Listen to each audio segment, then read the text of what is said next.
Thank you for watching Scary Bear Attacks. If you like this episode, please remember to hit the like button and leave a comment or two, then subscribe and click on the bell to receive notifications of whenever we release new videos. Also, please remember to share them to your social media. Welcome back to Scary Bear Attacks. Today's episode takes us to the farmlands of Karnataka state in central India. To the southwest of the city is a rugged and isolated patch of forest mountains. The Thimlapura Forest covers these mountains, which stretch northeast right into the town of Madhugiri. The granite domes and peaks in the mountain range rise to around 2,500 feet in elevation and create a sloped jungle where many species of animals live. Denizens that live here include wild boar, Indian elephants, gaur, sambar, and barking deer. Predators in this area include Bengal tigers, Indian leopards, wolves, dholes, which are an ancient wild dog, and sloth bears.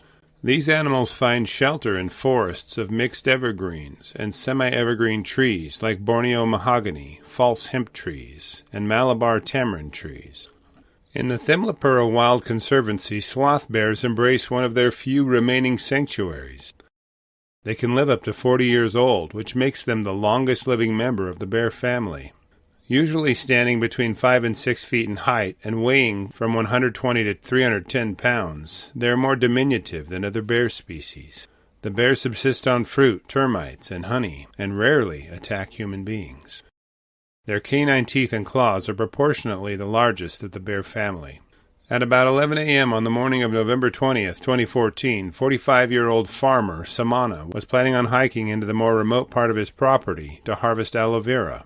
After exiting his home, he picked up his machete and walked along the sloping trail to the wooded area.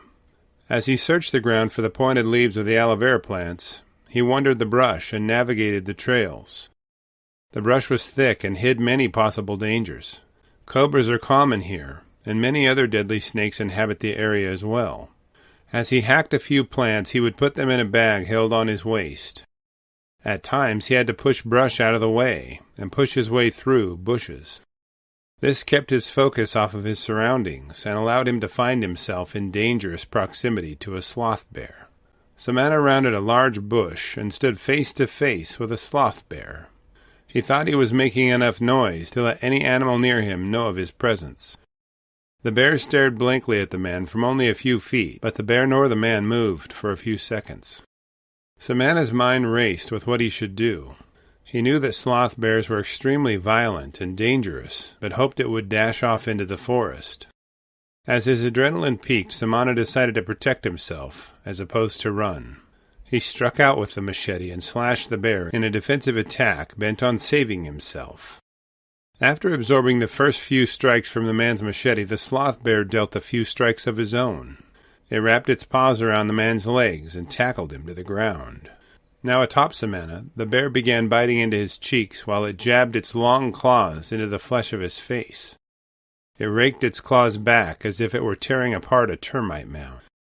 Instead of termites being scattered, Samana's flesh was tattered into bleeding strings that dangled from his face. Samana screamed for help, and his cries soon reached the ears of passers-by. A small crowd began to gather, then grew to a larger crowd. They immediately phoned the police and returned to the attack site to try to help Samana. The bear's attack never relented over 4 hours, while police waited for permission to kill the bear. The crowd watched as it dug its huge canines into the man's eye sockets and ripped bone and flesh from his face. Over the course of the attack, Samana began to move slower and resist the bear's violence with less effectiveness. He was losing blood very quickly and tissue even faster. The crowd began to throw rocks and yell at the bear, trying to get it to back off and stop tearing the man apart. As the crowd watched, the sloth bear began to chew off the flesh of Samana's right thigh. They continually pelted the bear with rocks and yelled, but it could not be deterred. After continuing its attack, it suddenly switched its focus to the angry mob. It stormed toward the crowd as they fled in panic. As he ran, 55-year-old manual laborer Thamaya stumbled just as the bear approached him. The bear didn't miss a beat and pounced on the man, attacking his face. A video of this attack is provided in my Patreon account, which is linked below. I will warn you that it is one of the most disturbing videos I've ever seen, so watch it at your discretion. The sloth bear utilized the same technique to tear Thamaya's face apart as it had with Samana's. It jabbed its claws deep into the flesh of his face and ripped it apart. The bear was observed cracking the bones of the man's forehead and cheeks during the violent and bloody attack. Police who were on the scene could do little to frighten the bear away.